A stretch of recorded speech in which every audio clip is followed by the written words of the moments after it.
রাধে রাধে। ওম নমো ভগবতে বাসুদেবায়। ওম নমো ভগবতে বাসুদেবায়। ওম নমো ভগবতে বাসুদেবায়। শ্রীমদ্ ভাগবত চতুর্থ স্কন্দ পোষণম নবম অধ্যায় ধ্রুব মহারাজের গৃহে প্রত্যাবর্তন।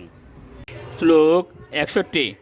পয়পেন নিবসয়া দান্তা রুক্ম পরিচ্ছদা আসনানি মহার আনি যত রুক্মা উপস্করা।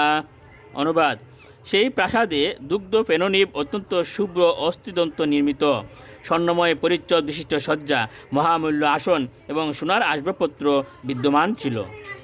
শ্লোক 62। যত্র স্ফটিককুটেষু মহামারকতেষু চ মণিপ্রদীপা আবান্তি ললনারত্ন সংযুতা। অনুবাদ: সেই রাজপ্রাসাদ মরকত আদি মণিরত্ন খচিত স্ফটিকের প্রাচীরের দ্বারা পরিবেষ্টিত ছিল এবং তাতে হাতে প্রদীপ্ত রত্নময় দ্বীপ সমন্বিত সুন্দর স্ত্রীমূর্তি খচিত ছিল। শ্লোক 63। উদ্যানানি চ রমানি বিচিত্রৈরমরদ্রুময়্য কুজদ্বিহঙ্গমিতু নরি গায়ত মত্ত মধুব্রতয়। অনুবাদ: রাজার প্রাসাদ উদ্যান সময় দ্বারা পরিবেষ্টিত ছিল, যেখানে স্বর্গলোক থেকে নিয়ে আসা বহু বৃক্ষ ছিল। সেই বৃক্ষে বিহঙ্গ মিথুন সুস্বরে কূজন করছিল এবং মধুপান উন্মত্ত মধুকরেরা গুনগুন স্বরে গান করছিল। শ্লোক 64।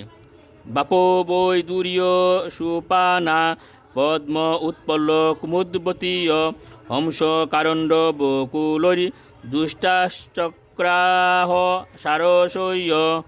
অনুবাদ: সেখানকার সরোবরগুলি পান্নার তৈরি সোপানাবলীর দ্বারা শোভিত ছিল, তাতে পদ্ম উৎপল ও কুমুদরাজি প্রস্ফুটিত ছিল এবং অংশ কারণ্ডব চক্রবাক সারস ইত্যাদি পক্ষীকুল সেই জলে বিহার করছিল। রাধে রাধে।